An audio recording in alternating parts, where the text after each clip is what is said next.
What's up guys, welcome back to the channel. Today we're going to be talking about how to build an acoustic panel, specifically how I built this one right here. Now the material that I used is like a microfiber style material that has been quilted. I just like the way this looks. You don't have to use this specific type of fabric. You can use any fabric that is breathable. If you can blow through it, it's most likely good to use. What you don't want to use is anything that is reflective, like a vinyl material or a leather. Now for the frame, what I used is a 1" by 3" board that I cut 4 foot for each side and 2 foot for the top and the bottom. Now I went to Lowe's to get the wood and it cost about $5 to get enough for one panel.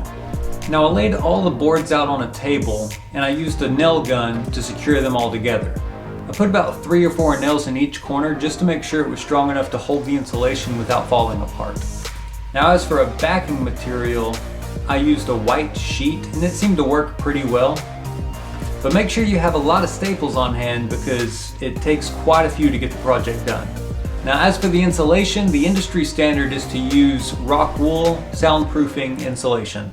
You can get it in 2 foot by 4 foot sheets, but I had some memory foam laying around from previous projects, and so I ended up just using what I had here, which actually ended up working really well for this project.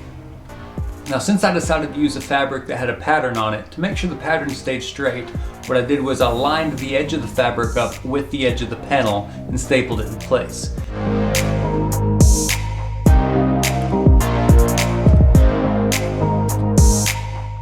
Then I flipped the panel over, pulled the fabric tightly over the front, and then stapled it on the other side.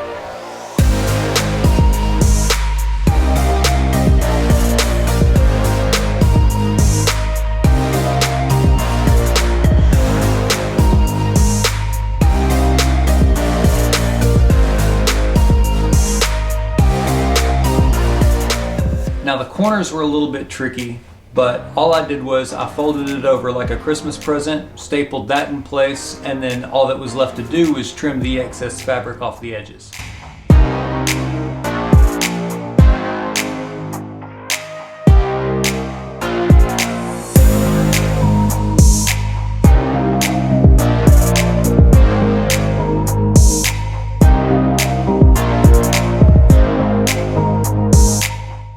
So that's pretty much all there is to building your own acoustic panel. Well, if you found this video helpful, go ahead and hit that like button and please subscribe to the channel. It helps me out a lot. And don't forget to hit that little bell so that you stay notified for any future videos that I post. And we'll see you in the next one.